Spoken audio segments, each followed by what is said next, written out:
Nitong mga nakaraang linggo, itinampok namin ang tungkol sa resort na naka-advertise sa social media. Nagbayad ang biktima sa resort kuno, yun pala, wala namang ganong resort.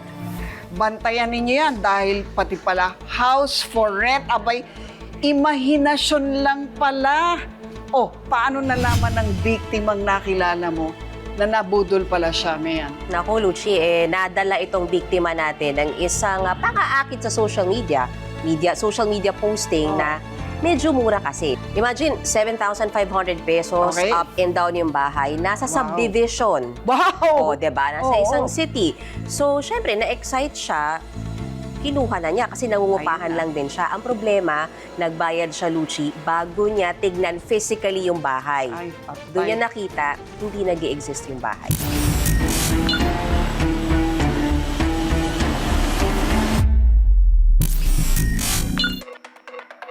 Kung tutuusin, hindi naman talaga masikip ang tinitirahan ni na Judy May. Nasa loob pa nga sila ng isang kilalang subdivision. Kasama niya ang kanyang pamilya, tiyuhin at mga pinsan. Pero bakit kailangan pa niyang lumipat ng bahay?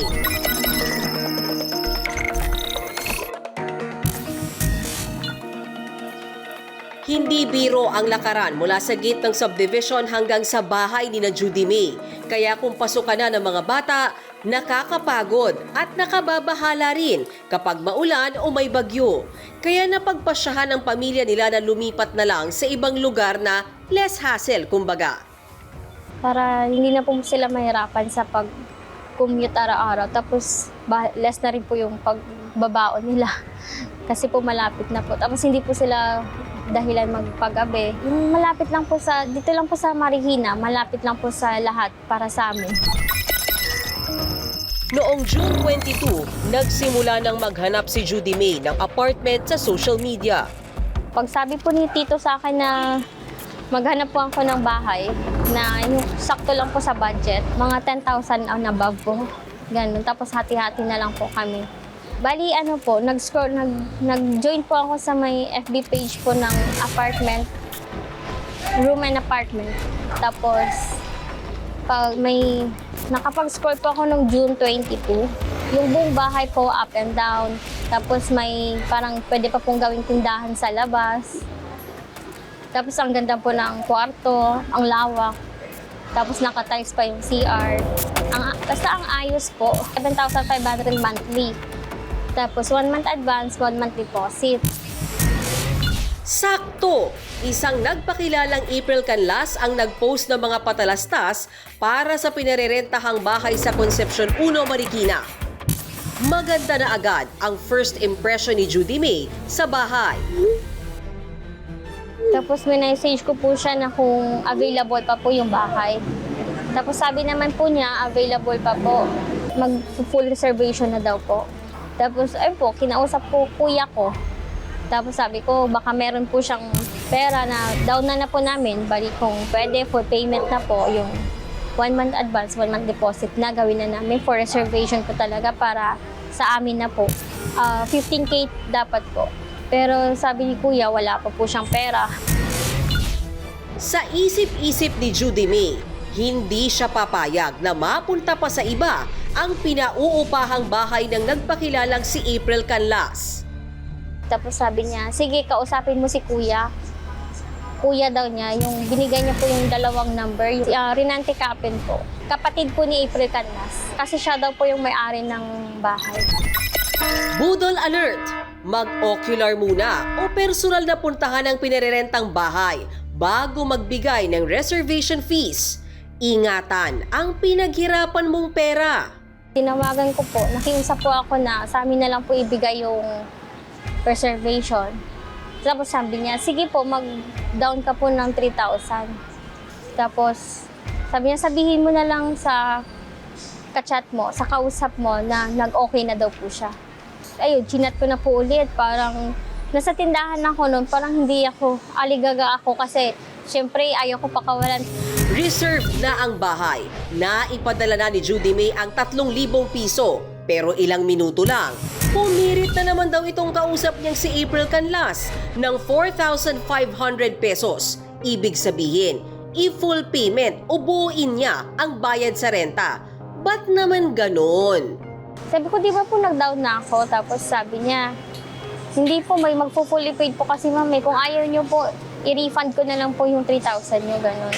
Kung ayaw ko daw po mag-fully paid, ibibigay niya na lang daw po sa kausap niya na mag-fully paid. Ginawa ng paraan ni Judy May ang hinihinging 7,500 pesos ni April Canlas kuno. Inabot na siya ng gabi, kakadilihensya sa iba. Pero hanggang sumikat ang araw, hinihingan pa rin daw siya ng padulas. Chinat si mama. Ma, baka naman meron kang 2,000, pahiram ako. Tapos pinimaya niya po ulit yung 2,000 na yun. Doon po kay Renante Capel. Pagkatapos ng magdamag na panguhot-hot umano ng nagpakilalang si April Canlas, napanatag na si Judy May na may matutuluyan na silang bagong bahay. Pero nang hanapin na nila ito sa mapa, nagganda hilo-hilo na sila sa pag-ikot-ikot. Tapos pagpunta po namin, ayun lahat, inikot na po namin yung Summer Home subdivision. Wala po talagang bahay. Kasi yung Autumn Street, nag-iisa lang po siya eh. Isang way lang po siya, tapos dead end na po yung kabilaang dulo. Ang apartment for rent, bahay-bahayan lang ba? Kahit anong hanap kasing ginawa nila, wala talaga ito sa mapa. Parang doon na ako parang scam nga po, na budol. Tapos sinachat ko na po sa April Canlas, hindi na po siya nagsisin. Mabigat at masakit sa kalooban ang nangyari ayon kay Judy May. Ilang araw niya itong dinamdam. Mabuti na lang daw, nandyan ang pamilya para pagaanin ang kalooban niya. Sabi ko, wag na muna ngayon. Baka pwedeng December. Maghanap muna tayo ng pondo. Tiis-tiis na lang po talaga, ma'am. Hindi ko na po susuluhin yung mga desisyon na, lalo na po pagdating sa pera. Tapos tinatanong ko muna mga pamilya ko kung okay ba yung decision ko na yon o hindi.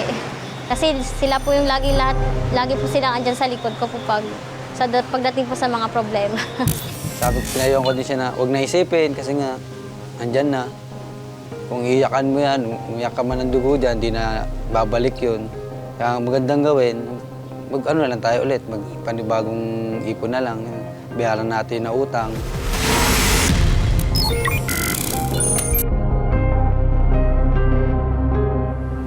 Matapos nating samahang mag-report sa otoridad si Judy May, napansin nating na-take down na ang post ng Budol Apartment for Rent. Madami ring netizen ang naabot ng kwento ni Judy May na marahil sila na din ang umaksyon para maging last posting na ito ng mga scammer. Tayo naman, kahit papaano ay nagpaabot ng tulong na school supplies para sa anak ni Judy May. Madalas kung kailan desperado ang isang tao, mas mataas ang pagkakataon na mahulog sila sa patibong ng mga nag-aabang na mambubudol. Kaya ang lagi nating paalala, presence of mind para iwas budol. Ako si Mean Los Baños at ito ang aking Budol Alert.